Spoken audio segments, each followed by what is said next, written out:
ठाकुर जी छाक लीला कर रहे हैं, चारों तरफ ग्वाल बाल बैठे हैं। भागवत जी में तो बहुत ही सुंदर वर्णन है। विप्रद वेणुम जठर पटयो श्रांग वेत्रे चकच्छे वामे पाणे मृषण कवलम तत्फलम लांगुलीशु।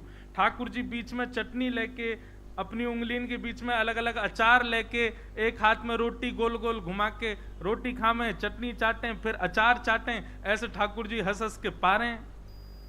सब ग्वाला अपने अपने ठाकुर जी को घर से लाई भाई सामग्री पवा रहे हैं। वहीं पर परमानंद दास जी का यह भाव आया कि आज दधि मीठो मदन गोपाल, जो नहीं पायो सुनो मेरे भैया मेरी हथेली चाट। जिन जिन ग्वालन को नहीं मिलो है दही, इतकू आओ सबरे, अरे तू या अंगूठा को चाट ले, तू या उंगली को चाट ले, तू या को चाट ले, तू यहां चाट ले। हथेली के भी 3 भाग कर दियो। ए तू इतना ही चाटी हो, तू यहां तक चाट ले, तू यहां चाट। अब बोर बोर के दही निकाल रहे हैं तो यहां तक सन रहे हैं ठाकुर जी। अब सोचो, ग्वाल बाल ठाकुर जी की अपनी जीभ निकाल के ठाकुर जी को हाथ चाट रहे हैं। ठाकुर जी ऐसे बैठे, क्या सुंदर छवि, कोई चित्रकार बनावे या कोई। ठाकुर जी हाथ दे के बैठे हैं, सब ग्वाला चाट रहे हैं और ठाकुर जी गुदगुदी हरी, आनंद आ रहा, आहा कैसो बढ़िया लग रहा है। और महाराज हद तो तब है गई जब नेकात बच गयो तो वाकू ठाकुर जी चाट गए। बस ब्रह्मा जी बोले ये पर ब्रह्म है, ये भगवान है।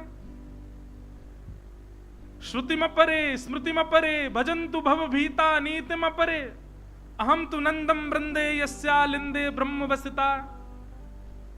जो श्रुतियों में नहीं मिलते, जो स्मृतियों में नहीं मिलते, जो वेदों में नहीं मिलते, मैंने सुना है कि वो वृंदावन में रहते हैं। ये वृंदावन के वो ठाकुर जी हमारे लिए इतने नियम बना दिए, पहले नहाओ धो फिर मंदिर में प्रवेश करो, भोजन बनाते समय भी मुंह पे पट्टी बांधो।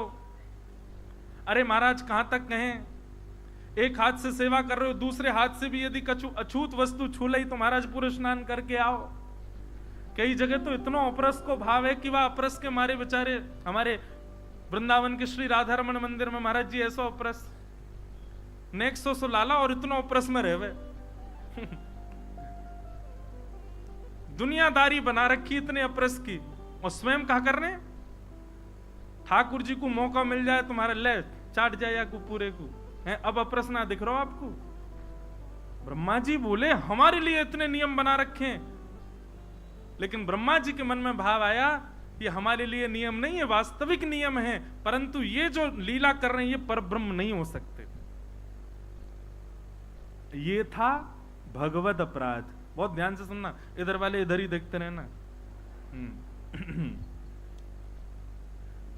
ये था भगवत अपराध कि ठाकुर जी में संशय कर रहे हैं। ठाकुर जी को इससे फर्क नहीं पड़ता, तुम लाख संशय करो मुंह पे, मुंह कोई फर्क ना पड़े। भगवत अपराध तक बने रहते ब्रह्मा जी तो बचे रहते, लेकिन गलती क्या कर दी। जैसे ही ठाकुर जी यमुना जल पान करवे को गए, इतने में ब्रह्मा जी ने आकर के सब ग्वाल बालों को हरण कर लिया, सब ग्वाल बालों को लेके चले गए। ये क्या किया, भगवत अपराध। ये भगवत अपराध था। ठाकुर जी कह रहे हैं मुंह पे संशय है तो को, मेरी सत्ता पे प्रश्न चिन्ह उठाओ, मुझे कोई दिक्कत नहीं, मेरे भक्त का ही को ले गयो तू।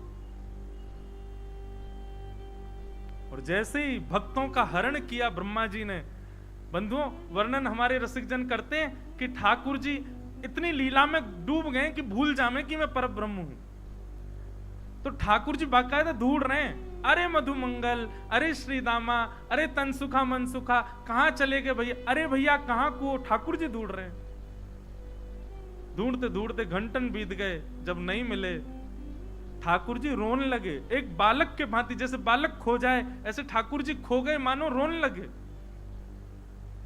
तब ठाकुर जी को स्मृति, वृंदावन में ऐसी लीला है ठाकुर जी को याद करना पड़ता है कि मैं परब्रह्म हूं, भूल जाते हैं बार बार। तब ठाकुर जी को याद आई परब्रह्म है, अपनी दिव्य दृष्टि से जैसे ही ढूंढे कहां है सब, तभी देखे ब्रह्म लोक में बंधी बना करके मूर्छावस्था में सब पड़े हैं।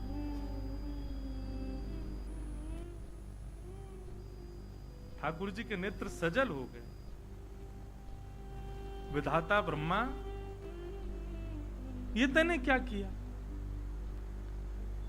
हमारे वृंदावन में सौगंधी शिला पर खड़े होकर के ठाकुर जी कहते हैं, उस शिला का नाम ही सौगंधी शिला है, ब्रजवासी वल्लभ सदा मेरे जीवन प्राण, इनको ना ही बिसारी हूं मोह नंद बाबा की आन। इसलिए मैं अपनी कथा में बार बार जोर दे दे करके बोलता हूं, भैया ब्रजवासियों में कभी दोष मत देखना, चाहे लाख दोष हो उनमें। वैष्णवों में कभी दोष मत देखना, चाहे लाख दोष दिख जाएं आपको, दिख जाए ना, जैसे दिखा कि कोई दोष दिखा, तुरंत नेत्र बंद करके महाराज तुरंत क्षमा मांगने लगो। नहीं नहीं, ये भगवत रूप में भक्तमाल जी यही सिखाती हैं कि कभी भगवत अपराध ना बने, क्योंकि भगवत अपराध से ठाकुर जी को कितनी पीड़ा होती है। ब्रह्मा जी बंदी बना करके ले गए सब ग्वाल बालों को। फिर कथा तो सबको पता है कि भगवान ने अपने रूप से ही ग्वाल बाल प्रकट कर दिए, लीला करने लगे। ब्रह्मा जी एक दिन देखने आए कि देखूं तो सही अपने आप को परब्रह्म कहने वाले की हालत क्या हो रही है बिना ग्वाल बालों के। नीचे देखा तो वही सब ग्वाल बाल विचरण कर रहे थे। ब्रह्मा जी बोले, डिट्टो कॉपी बनाने की सामर्थ्य तो मेरी भी नहीं है, डिट्टो कॉपी तो केवल परब्रह्म बना सकते as it is. Brahma ji जुड़वा बनाते हैं बालकों को, कई माताओं को जुड़वा सौभाग्य प्राप्त होते हैं, उनमें भी अंतर होता है। ब्रह्मा जी टू कॉपी तो बना ही नहीं सकते, ये तो केवल ठाकुर जी की सामर्थ्य है। ब्रह्मा जी समझ गए, बोले मुझसे अपराध हो गया। महाराज विचार करने लगे, क्या करूं क्या करूं, स्तुति गाऊं। तब सोचने लगे खाली हाथ गया तो दंड देंगे, ग्वाल बालों को तो ले आऊं। ग्वाल बाल लेने के लिए ब्रह्मलोक गए तो भगवान ब्रह्मा जी से पहले ब्रह्मलोक चले गए और ब्रह्मा जी बन करके गए और जाकर के द्वारपालों से कह दिया, आजकल बहुत बेलूपिया घूम रहे हैं, हम जैसा कोई और दिखे तो मार पीट के भगा देना। ठाकुर जी से पंगा अच्छा एक बात सुनो, ठाकुर जी तो पंगा फिर भी ले लियो, भक्तन ते कछु मत कह दियो। 7 दिन इसको सूत्र मान करके चलिएगा।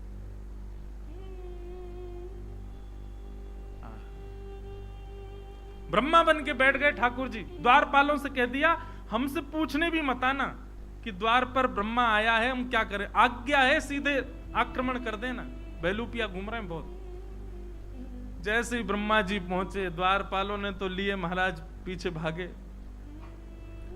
ब्रह्मा जी ने अंत में स्वीकार कर लिया कि मैं नकली ब्रह्मा हूं। असली ब्रह्मा कह रहे हैं कि मैं नकली हूं, असली वही है जो भीतर बैठा, एक बार सन्मुख ले चलो।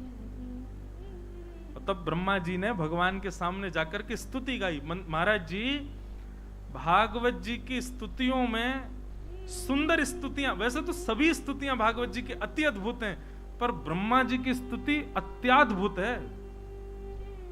कोई कमी नहीं छोड़ी ब्रह्मा जी ने ठाकुर जी को मनाने में। ठाकुर जी को खूब मनाया।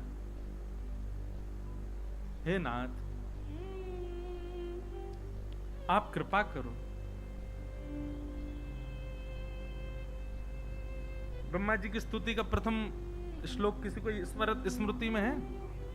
नो मिड्यते भ्रवपुषे टडिदम बराय, इसीलिए सामने बैठाया आप लोगों को। गुंजावतम सपरिपीच्छल सन्मुखाय वन्यस्त्रजे कमलवेत्र विशान वेणु लक्ष्मश्रिये मृदुपदे पशुपांकजा। ब्रह्मा जी की स्तुति का पहला श्लोक। अब तो खूब महाराज रिझा रहे हैं ठाकुर जी को, खूब बढ़िया बढ़िया स्तुति के शब्दावली लच्छेदार वाणी से ठाकुर जी को रिझा रहे हैं। ठाकुर जी ने नहीं ब्रह्मा जी को देखा भी, उदास चित्त से ठाकुर जी बैठे हैं केवल क्रोध में भर करके। और ब्रह्मा जी ने जब स्तुति गाली पूर्ण कर दी, अंत में पुष्प अर्पित कर दिए, तो ठाकुर जी उठ करके वहां से चले गए। बंधुओं ये सबसे बड़ा कष्टदायी है। हम जिससे प्रेम करें, हम जिसके लिए पूर्ण समर्पित हैं, वो इतना नाराज हो जाए, भाई उदास हो जाए, गुस्सा हो जाए, चिल्ला ले, मारपीट ले, यहां तक ठीक है, पर नाराज होकर बात ही ना करे, मुंह फेर के चला जाए, इससे बड़ा कष्ट और कुछ नहीं हो सकता। इसलिए ठाकुर जी से कहते हैं, और तो रूठे भले रूठे, तुम जन रूठो मालाधारी। हे गोविंद देव जी, नित्य प्रार्थना ठाकुर जी से यही करो, पूरा विश्व मुझसे रूठ जाए, आप कभी रूठना मत। चाहे जीवन में मेरे कितने आर्त आ जाएं, चाहे मैं कितना भी गलत कर लूं नाथ, और आप ना रूठो, इसके लिए ये करना कि मुझसे कभी कुछ गलत करवाना मत, वो मत करवाना जिससे आप रूठ जाओ। हम पे और प्रार्थनाओं के लिए समय कैसे मिल जाता है ठाकुर जी से, यही कर लो कि नाथ कभी रूठना नहीं।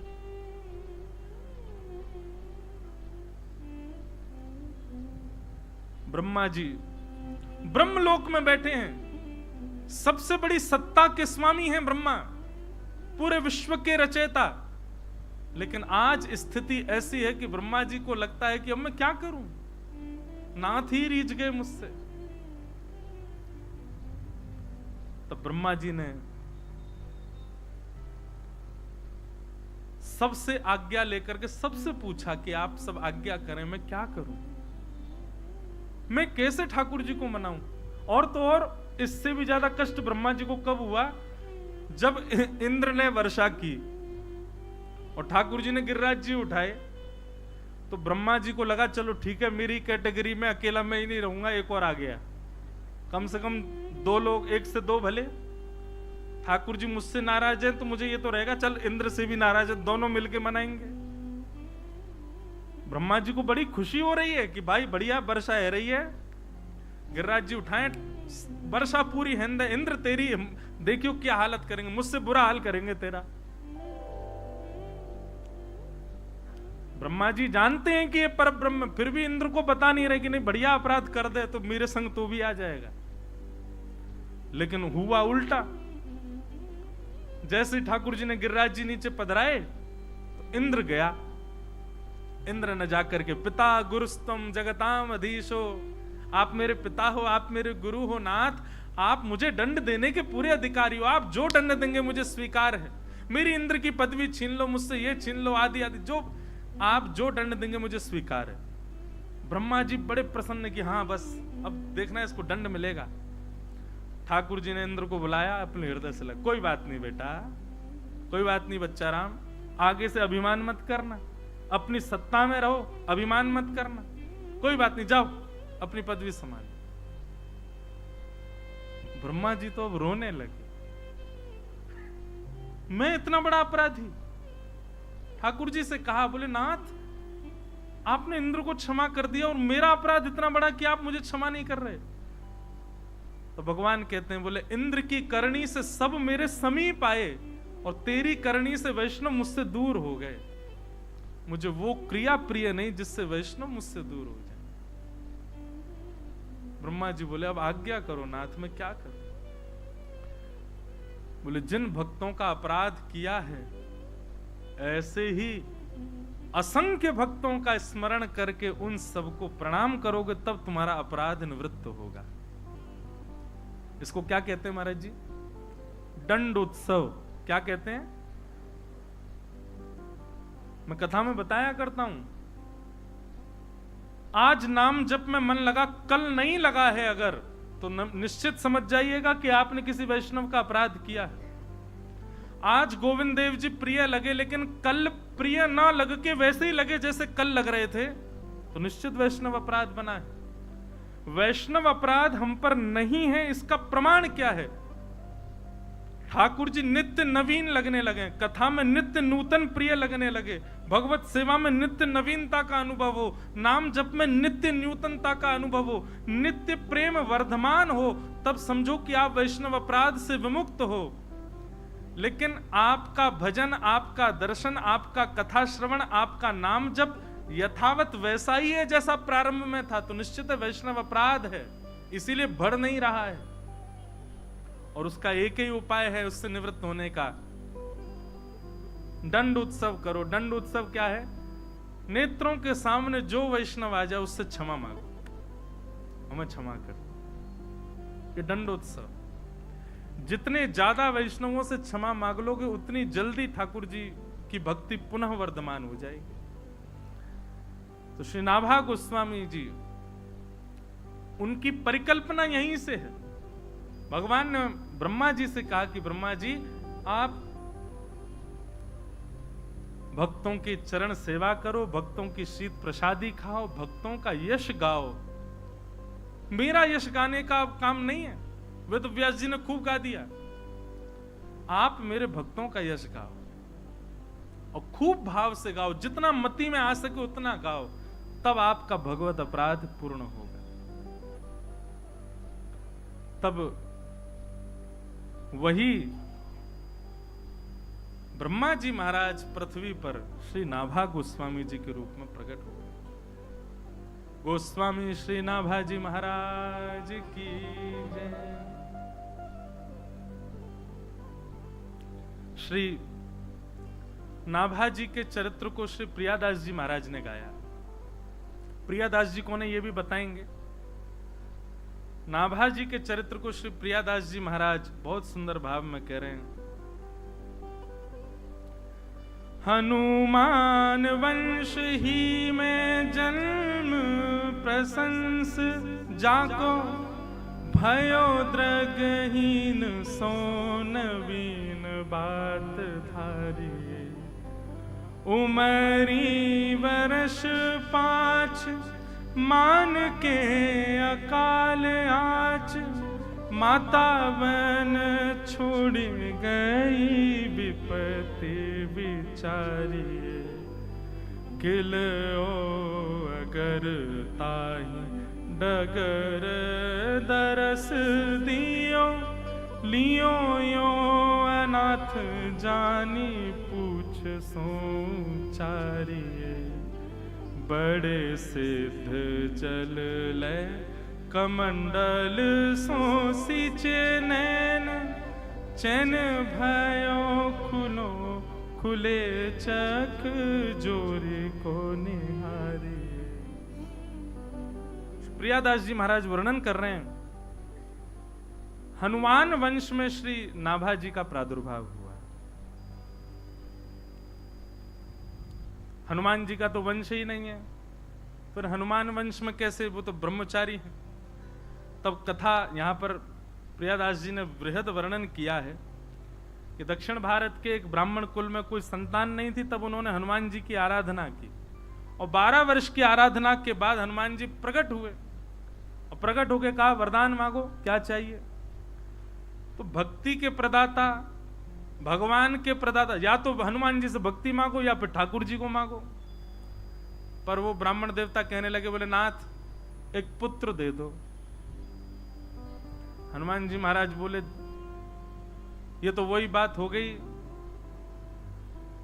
जिसके पास जो वस्तु नहीं है उससे वो मांग रहे हो। कभी कभी मन में भाव आता है, शंकर जी से कह रहे हैं हमारा घर बना दो, शंकर जी कह रहे हैं मैं खुद शमशान में रहूं। गणेश जी से कह रहे हैं बड़ी गाड़ी दिला दो, बोले खुद मैं चूहा पे चलूं तो गाड़ी दे दूं।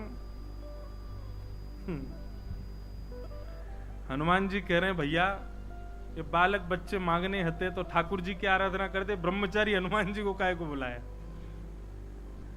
लेकिन फिर भी श्री हनुमान जी महाराज ने कृपा की और उन ब्राह्मण देवता का वंश बढ़ा। उसी वंश में आगे चल करके श्री नाभा जी का प्रादुर्भाव हुआ। आप श्री का जन्म से नाम नवभुज बताया गया और कई जगह नारायण दास भी बताया गया। ऐसा भी कहा गया कि जब श्री अग्रदास जी ने उनको दीक्षा दी तो नामकरण श्री नारायण दास रखा, वैसे नाम नवभुज है, ऐसा भाव भक्तमाल जी में ही पढ़ा। बहुत ध्यान से सुनिएगा। हुआ क्या, अकाल पड़ा और अकाल पड़ने के कारण श्री नाभा जी की माताजी उनको लेकर के कहीं प्रस्थान कर रही थी, परंतु अत्यंत अकाल के कारण बीच जंगल में ही छोड़ दिया। जन्म से ही नेत्र नहीं थे श्री नाभा जी को। 5 वर्ष की आयु में बिना नेत्रों का बालक जंगल के बीच में व्याकुल, कहां जाऊं, किसके पास जाऊं, कैसे जाऊं, क्या करूं। तभी वहां आचार्य चरण श्री किल्हदेव जी महाराज और श्री अग्रदास जी महाराज वे दोनों ही वहां से प्रस्थान कर रहे थे और तभी उनकी दृष्टि उस बालक पर पड़ी।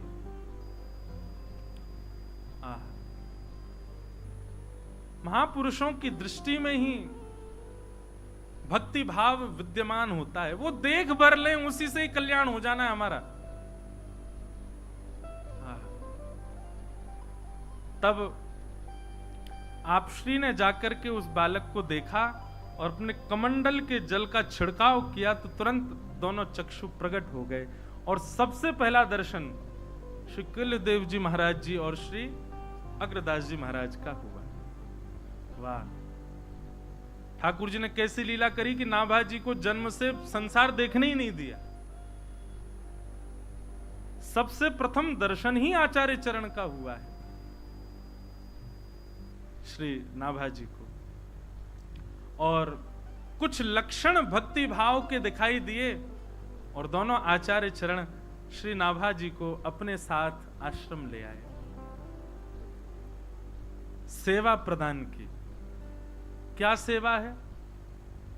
इतने रसिक संत विराजते हैं, सबकी चरण सेवा करो और सबकी शीत प्रसादी पाओ। बंधुओं, एक बात हमारी ध्यानपूर्वक सुनिएगा। चरण सेवा में और शीत प्रसादी में भी बहुत ध्यानपूर्वक आप सबको मर्यादा का पालन करना चाहिए।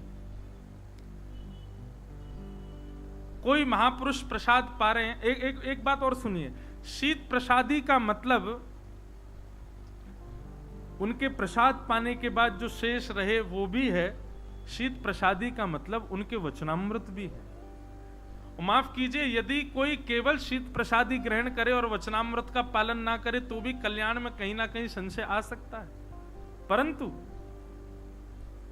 शीत प्रसादी पहले वचनामृत के रूप में ग्रहण करो। और वचनामृत के रूप में मतलब वचन के प्रति अटूट विश्वास। श्री सूरदास जी महाराज की वाणी है,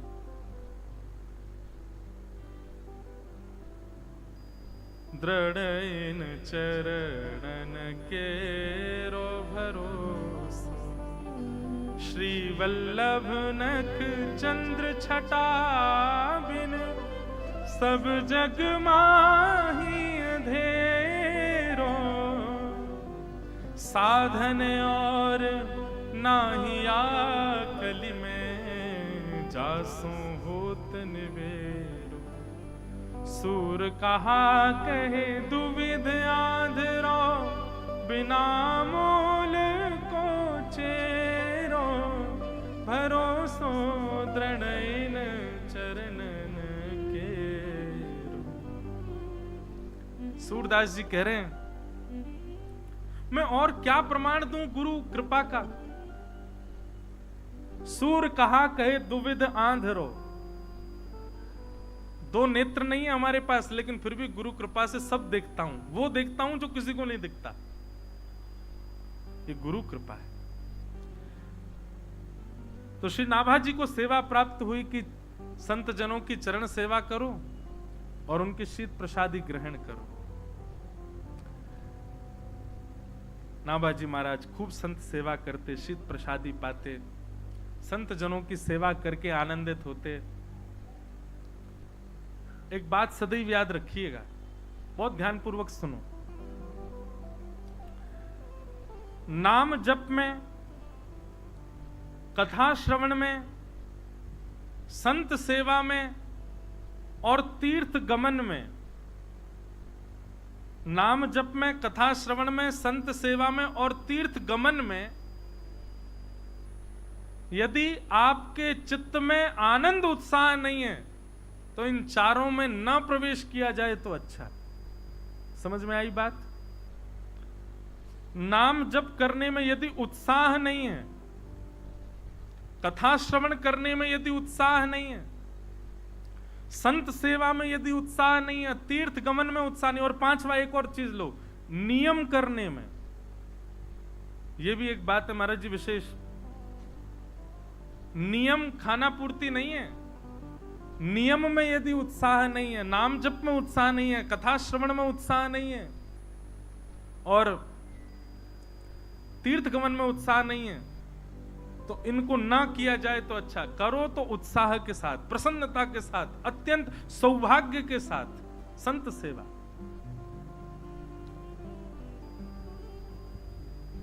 नाभाजी महाराज खूब उत्साह के साथ गुरु आज्ञा से सेवा करते। एक दिन अग्रदास जी महाराज ध्यान में बैठे थे, गुरुदेव भगवान की सेवा कर रहे हैं, पंखा जल रहे हैं श्री नाभाजी महाराज। और तभी अग्रदास जी के चिंतन में क्या भाव चल रहा है,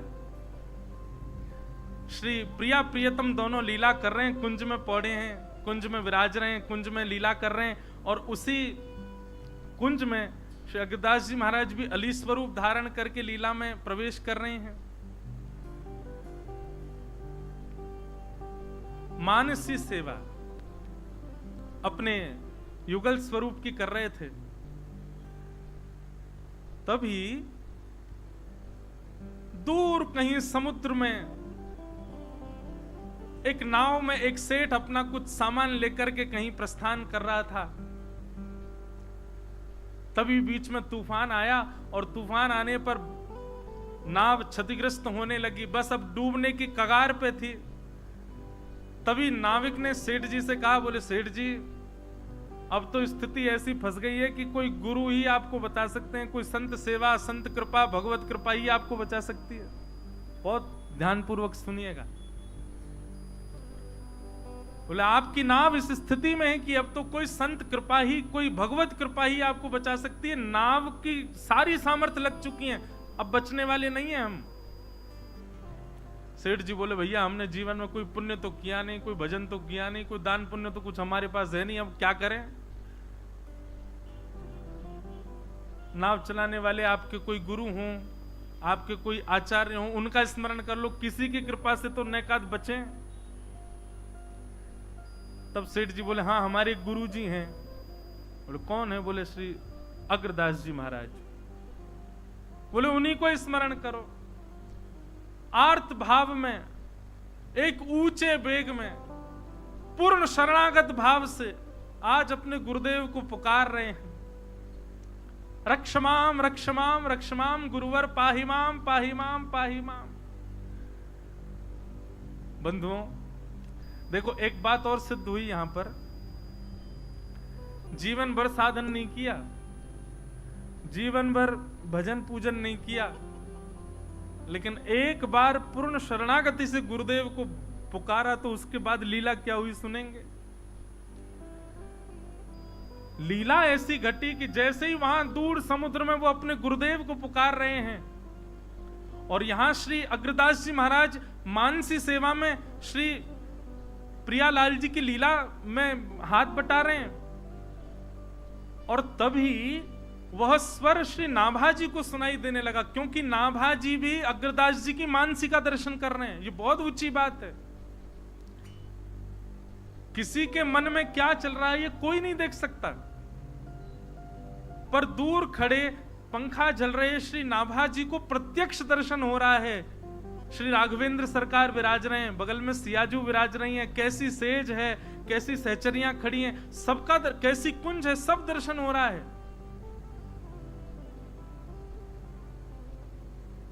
गुरुदेव अली स्वरूप धारण करके क्या सेवा कर रहे हैं, ये नाभाजी को दर्शन हो रहा है। और तभी नाभाजी ने अनुभव किया कि दूर समुद्र में पुकार रहा वो शिष्य गुरुदेव को वह स्वर नाभाजी को सुनाई देने लगा। नाभाजी विचलित हो गए, मन में विचार करने लगे, गुरुदेव यहाँ सेवा में हैं, गुरुदेव यहाँ युगल स्वरूप को माला पधरा रहे हैं और यहाँ पर ये भक्त गुरुदेव को बुला रहा है, कहीं उसका स्वर सुन करके गुरुदेव अपनी सेवा ना छोड़ दें, कहीं सेवा में विघ्न ना आ जाए। तो जो पंखा गुरुदेव को झल रहे थे उसी पंखा को द्रुत गति से उस दिशा में झलने लगे जिस दिशा में समुद्र में नाव फंसी थी। और श्री नाभाजी के इस सूक्ष्म से प्रयास से बीच भंवर में, बीच तूफान में फंसी हुई उस सेठ की नाव वहां से मुक्त होकर के बिल्कुल निर्विघ्नता से मुक्त हो गई और श्री नाभाजी ने उस भक्त की रक्षा कर दी, बच गई नाव।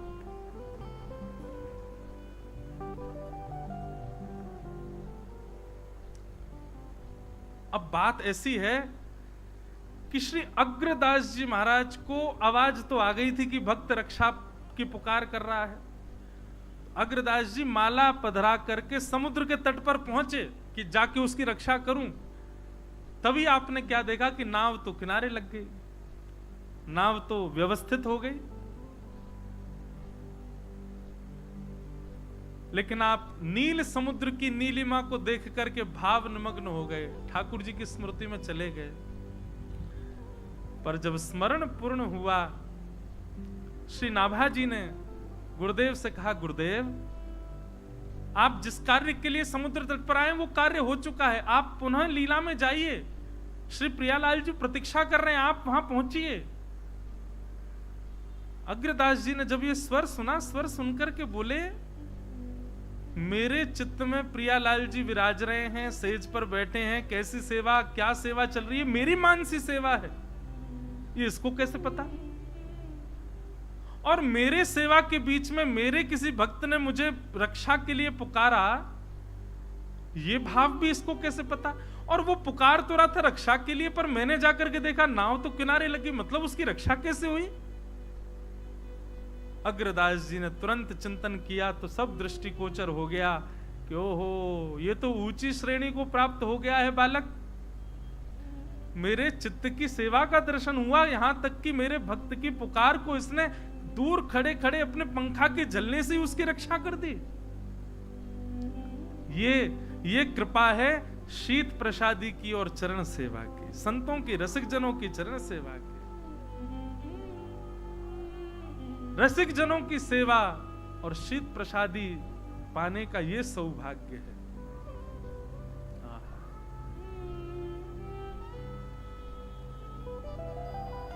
उस भाव को सुन करके, दर्शन करके श्री अग्रदेव जी महाराज अत्यंत प्रसन्न हो गए नाभा जी पर,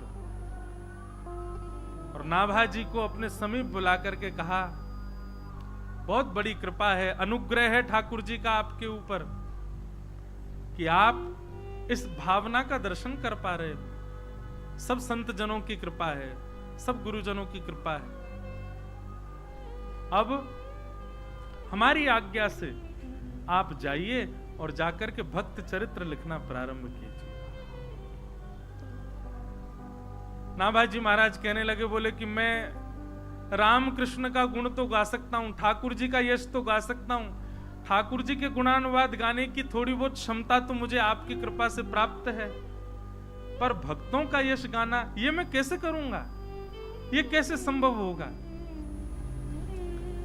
नाभाजी कहते हैं, श्री अग्रदास जी महाराज कह रहे हैं, जिन्होंने बीच भंवर में फंसी हुई नाव दिखा दी, जिन्होंने मेरे चित्त में श्री प्रियालाल जी दिखा दिए, जिन्होंने कृपा करके बीच भंवर की फंसी हुई नाव को मुक्त करा दिया, वही कृपा करेंगे और वही सबकी कृपा से तुम भक्त चरित्र लिखो। भक्ति भक्त भगवंत गुरु चतुर नाम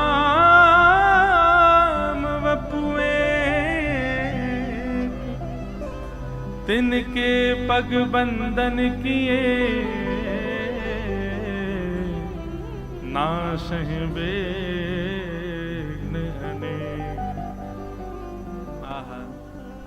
श्री नाभाजी महाराज ने सबसे पहले जो भाव प्रकट किया वो यही है। आप सब भी ऊंचे स्वर में गाओ, पीछे पीछे। भक्त भक्ति भगवंत गुरु,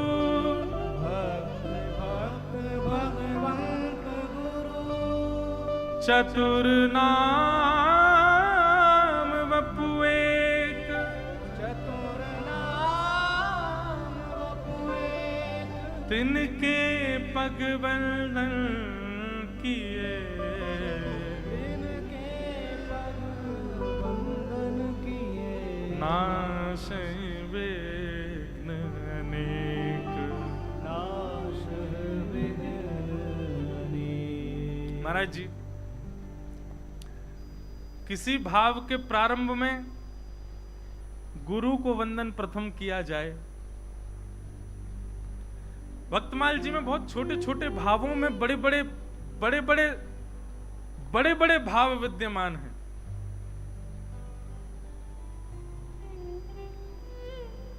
पर भक्तमाल जी में श्री नाभा जी सर्वप्रथम भक्त भक्ति भगवंत गुरु चतुर नाम वपु एक, गुरु का नाम अंत में लिया है।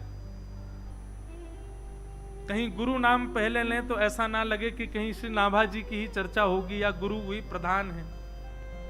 भक्त भक्ति भगवंत गुरु, भक्त प्रधान है,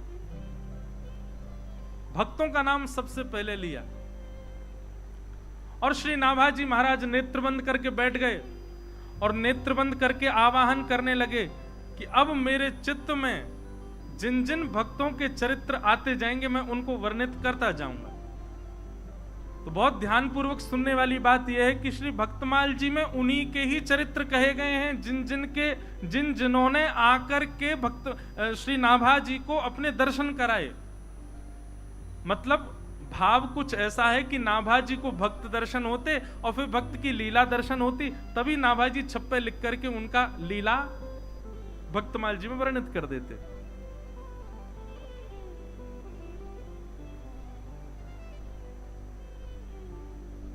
सर्वप्रथम श्री नाभा जी ने स्मरण किया।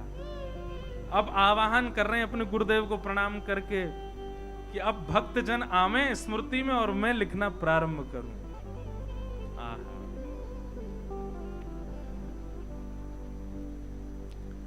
जय जय मीन बराह कमठ नर हरि बलि वामन, जय जय मीर बराह कमठ नर हरि बलि वामन, परशुराम रघुवीर कृष्ण कीरत जग पावन, परशुराम रघुवीर कृष्ण कीरत जग पावन, बुद्ध कल की अरु व्यास प्रतु हरिहंस मनवंतर, बुद्ध कल की अरु व्यास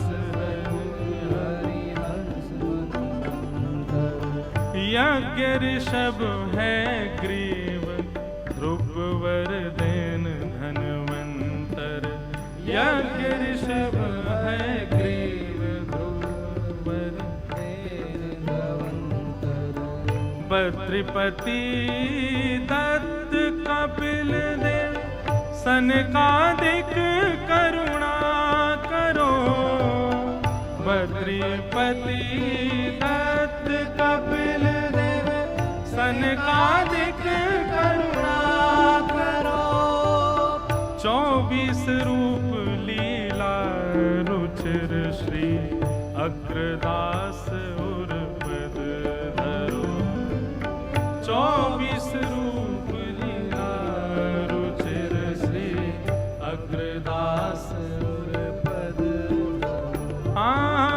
24 रूप लीला रुचिर श्री अग्रदास